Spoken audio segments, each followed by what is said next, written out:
अस्सलाम वालेकुम नाजरीन, इस एपिसोड के आगाज में हम देखते हैं फातिमा खातून अपने हाथ को देखते हुए सगोत में से आगे बढ़ रही होती है और एक खातून के पास जाकर कहती है क्या दिल की तंगी का कोई इलाज है। तो बाकी खवातीन को देखते हुए वो खातून कहती है चलें देख लेते हैं। यह सुनते साथ ही फातिमा खातून उसके साथ आगे बढ़ती है। इसी दौरान फलादियोस एक फूल उसके सामने कर देता है, मगर फातिमा खातून गुस्से के साथ आगे बढ़ती है तो फलादियोस कहता है सगोत की गलियों में तुम सूरज की रोशनी की किरणों की तरह रोशन हो फातिमा खातून। यह सुनकर फातिमा पलटते हुए कहती है अपनी हद जान लो, तुम उस्मान सरदार की बेटी से बात कर रहे हो। तो फलादियोस जवाबन कहता है क्या उस्मान साहब की बेटी फूल नहीं ले सकती, क्या ये हराम है। तो फातिमा खातून कहती है हाँ, मैं गुस्ताखों के खिलाफ अपने हाथ कायम रखती हूँ। जबकि इस दौरान वहां से गुजरते हुए यगीत ये मंजर देखता है और देखता ही चला जाता है। और फिर फलादियोस फातिमा से कहता है वो हदूद तो अबूर करने के लिए ही बनाई गई है ना। तो फातिमा उससे कहती है अगर तुमने अबूर करने की कोशिश की तो मैं तुम्हारी कब्र इन्हीं हदूदों के नीचे खोद दूंगी। तो फलादियोस कहता है मैं सिर्फ तुम्हारी मदद करना चाहता था। मेरी माँ ने कहा था कि लौंग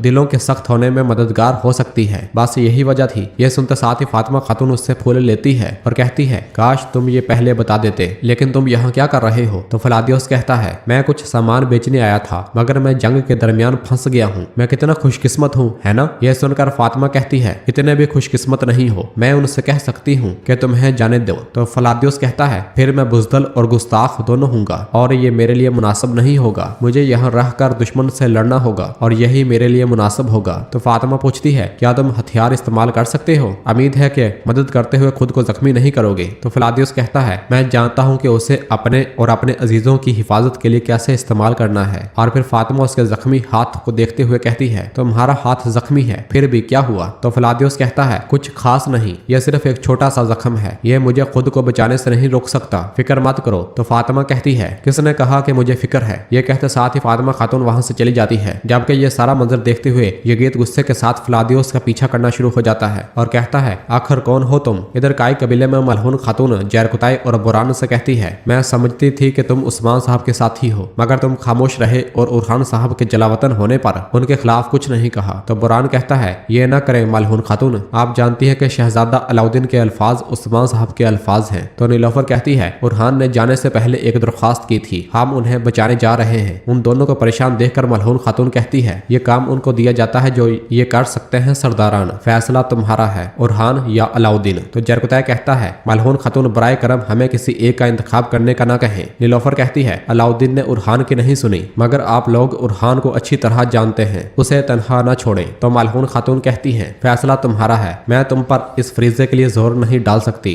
ये कहते साथ ही वो नीलोफर के साथ चली जाती हैं और वो दोनों बहुत परेशान हो जाते हैं। जबकि दूसरी जानब हथियार तकसीम करने का अमल जारी और सारी होता है। दीदार खातून गोंजा से कहती है आखिरकार उरहान ने वो हासिल कर लिया जिसका वो हकदार था। तो गोंजा गुस्से से कहती है खातून मेरे साथ चलो। वो उसे एक तरफ ले जाती है और कहती है बस बहुत हो गया दीदार खातून, उरहान सरदार चला गया और मसला हल हो गया, तुम अब भी उरहान सरदार की बात क्यों कर रही हो। तो दीदार कहती है हमारे लिए उरहान तबाही के सिवा कुछ नहीं लाया। तो गोंजा गुस्से से कहती है खातून अलाउद्दीन ने अपने भाई के लिए जो करना था वो किया और उसे कराजा हिसार जलावतन कर दिया, तुम्हें अब अपनी जबान काबू में रखनी चाहिए। जब दुश्मन हमारे दरवाजे पर है तो इख्तलाफ करने की कोई वजह नहीं है। इसी लम्हे चोलपन वहां पे आती है और दीदार से कहती है मैं यगीत साहब के लिए खाना लेकर जा रही थी, लेकिन यगीत साहब शिफा खाने में नहीं है। ये कहते साथ ही चोलपन चली जाती है और दीदार कहती है वो जख्मी होते हुए कहाँ जा सकता है, कहाँ जा सकता है, वो फातिमा खातून के पीछे गया होगा, वो सगोत की तरफ जा रही थी। देखो इसलिए मैंने कहा था कि मेरा बेटा सख्त मोहब्बत में गिरफ्तार है, तुमने अपना वादा भुला तो नहीं दिया गोंजा। ये सुनकर गोंजा जवाब नहीं देती और कहती है हमें बहुत काम करना है। जबकि दूसरी जन्म सगोत में हम देखते हैं कि फलादियोस आगे बढ़ रहा होता है, जबकि यगीत मुसलसल उसका पीछा कर रहा होता है। फलादियोस को जब इस बात का एहसास हो जाता है तो वो अपनी रफ्तार तेज कर लेता है और करते करते वो यगीत की नजरों से ओझल हो जाता है। इस पर यगीत को बहुत ज्यादा गुस्सा आता है। जबकि दूसरी जन्म जंगल में हम देखते हैं कि उरहान और उनके सिपाहियों को ले जाया जा रहा होता है। तमाम सिपाहियों ने निकाब किए होते हैं। अगले ही लम्हे उन सिपाहियों पर तीर बरसना शुरू हो जाते हैं। ये देखकर उरहान और उनके साथी एकदम घोड़ा गाड़ी से उतरते हैं और उसे ढाल बना लेते हैं। हमला करने वाला एक सिपाही बुलंद आवाज से कहता है सरदार आप जाएं, हम आपके पीछे हिफाजत करेंगे। और इसके बाद उरहान साहब खलील और बालाबान के साथ अपने घोड़ों पर सवार हुए जंगल की जानब भाग पड़ते हैं। उरहान साहब की मदद को आने वाले सिपाही मुसलसल कटते मरते ही चले जा रहे होते हैं। उरहान अपने सिपाहियों के साथ घोड़ों पर सवार होता है और वहां से भाग जाता है। सबके खात्मे के बाद वो सिपाही उरहान साहब का ताकुब करना शुरू कर देते हैं।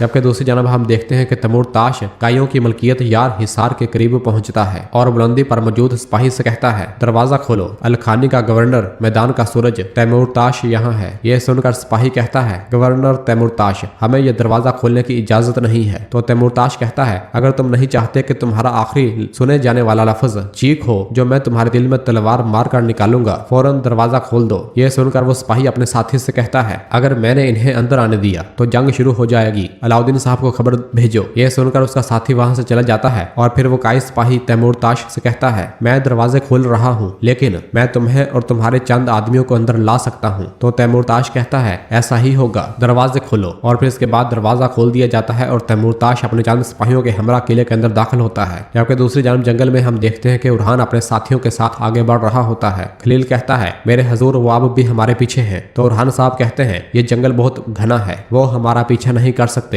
अब हम अलग होते हैं और कैजल वादे में मिलते हैं। ये कहते और सुनते साथ ही वो तीनों अपने अपने रास्ते की जानब रवाना हो जाते हैं। जबकि दूसरी जानब जरकुताई और हलीमा अपने सिपाहियों के हमरा उस मकाम पर पहुंचते हैं जहां पर कुछ देर पहले लड़ाई हुई थी। लाशें ही लाशें देखकर वो एकदम अपने घोड़ों से उतर जाते हैं। ये सारा मंजर देखकर नीलोफर परेशान होते हुए उरहान उरहान पुकारती है। वो तमाम सिपाहियों की अच्छी तरह छानबीन करते हैं मगर वहां पर उरहान और उनके साथियों की कोई भी लाश उन्हें नजर नहीं आती। तमाम निशानात को देखते हुए जरकुताई कहता है, वो जंगल की तरफ जा सकते हैं, हम उनका पीछा करेंगे। ये कहते और सुनते साथ ही वो सब वहां से भाग पड़ते हैं। जबकि दूसरी जानब जंगल में उरहान साहब आगे बढ़ ही रहे होते हैं कि कुछ सिपाही उन पर हमला कर देते हैं। उरहान साहब पलक झपकते साथ ही उन दोनों सिपाहियों को मौत के घाट उतार देता है। उरहान, जरकुताई, हलीमा, रस्तियों अपने सिपाहियों के हमरा मुसलसल उनका ताकुब कर रहे होते हैं और फिर सब आपस में तकसीम होकर उनकी तलाश में निकल पड़ते हैं। जबकि उधर तीन सिपाही उरहान साहब के घोड़े को देखकर उसकी जानब बढ़ते हैं। उरहान साहब घोड़े के साथ बिल्कुल इस तरह लटका हुआ होता है कि दूसरी जानब से वो बिल्कुल भी नजर नहीं आते। एक सिपाही के घोड़े के पास पहुंचते साथ ही उरहान साहब एकदम उस पर हल्ला बोलकर उसे मौत के घाट उतार देते हैं और अपना खंजर उसकी गले में घोंप देते हैं। यह देखकर जब दूसरा आगे बढ़ता है तो उरहान साहब कलाबाजी खाते हुए उसे जमीन पर पटक देते हैं और फिर उन दोनों को भी मौत के घाट उतार दिया जाता है। जबकि उधर खलील और बालाबान एक मुकाम पर रुकते हैं। खलील कहता है, हम यहाँ से पैदल आगे बढ़ेंगे। वो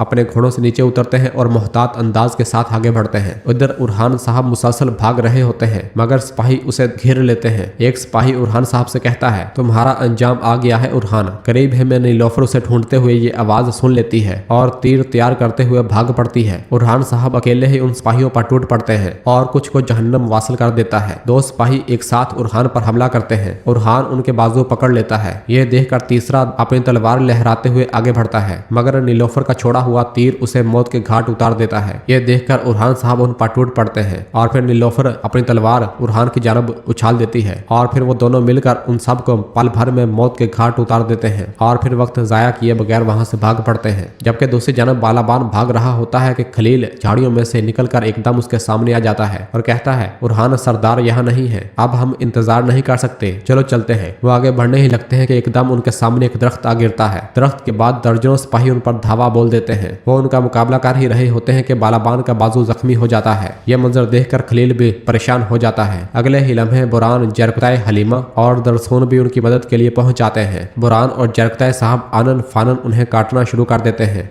दरसून, हलीमा और हरस्तियों भी अपनी महारतें दिखा रहे होते हैं। जबकि दूसरी जानब उरहान साहब और नीलोफर मुसलसल भाग रहे होते हैं। एक जगह पर नीलोफर उसे रोकते हुए पूछती है, उरहान ये लोग कौन है? तो उरहान साहब कहते हैं, वो जो भी है मेरे पीछे है। तो नीलोफर कहती है, हम किस तरह के जाल में फंस गए हैं? तो उरहान साहब कहते हैं, वो इस जाल के साथ तबाह हो जाएंगे, फिक्र न करो। वो बातें कर ही रहे होते हैं कि सिपाही उन तक आ पहुंचते हैं और एक बार फिर उन्हें घेर लिया जाता है। नीलोफर और उरहान साहब पीठ से पीठ मिलाकर खड़े हो जाते हैं। उरहान और नीलोफर पहला हमला करते हैं कि एक जानब से आवाज आती है, मेरे सरदार हम पहुंच गए हैं। वहां पहुंचने वाले दोनों उरहान साहब के जानबाज सिपाही होते हैं, अब्दुर्रहमान और कंतराली। अब्दुर्रहमान आगे बढ़ते हुए कुल्हाड़े के साथ उन पर टूट पड़ता है जबकि कंतराली दूसरी जानब से आता है और अपने हाथों में मौजूद दोनों तलवारों से लाशें गिराते हुए आगे बढ़ता है। उन दोनों के हमले की वजह से उरहान साहब और नीलोफर उन पर हावी होना शुरू हो जाते हैं। बहुत सौ के मरने के बाद चार के सामने सिर्फ चार ही रह जाते हैं। उन्हें देखते हुए अब्दुर्रहमान उरहान साहब से पूछता है, हुजूर क्या हुक्म है? तो उरहान साहब कहते हैं, आगे बढ़ सकते हैं। और फिर अब्दुर्रहमान कंतराली से कहता है, हमें किस तरह इश्तराक करना चाहिए कंतराली? तो कंतराली कहता है, ये सब मेरे हैं, बाकी तुम्हारे। तो अब्दुर्रहमान कहता है, जो आखिरी को मारेगा वो गालिब होगा। ये कहते और सुनते साथ ही वो दोनों एकदम आगे बढ़ते हैं और उन पर टूट पड़ते हैं। दोनों के हिस्से में सिर्फ दो दो ही आते हैं। जबकि इस दौरान वहां पड़ा हुआ एक जख्मी उठकर भागना शुरू कर देता है। यह देखकर कंतराली जैसे उसके पीछे भागने लगता है इस दौरान नीलोफर खातून का छोड़ा हुआ तीर उसे मौत के घाट उतार देता है। तो उरहान साहब कहते हैं, हाँ तो रवायात क्या कहती हैं? सरदार अमल करते हैं और आखिरी बात खवातीन कहती हैं। और इसके साथ ही अब्दुर्रहमान और कंतराली उरहान साहब के गले मिलते हैं और उरहान साहब पुरजोश अंदाज में उनका इस्तकबाल करते हैं।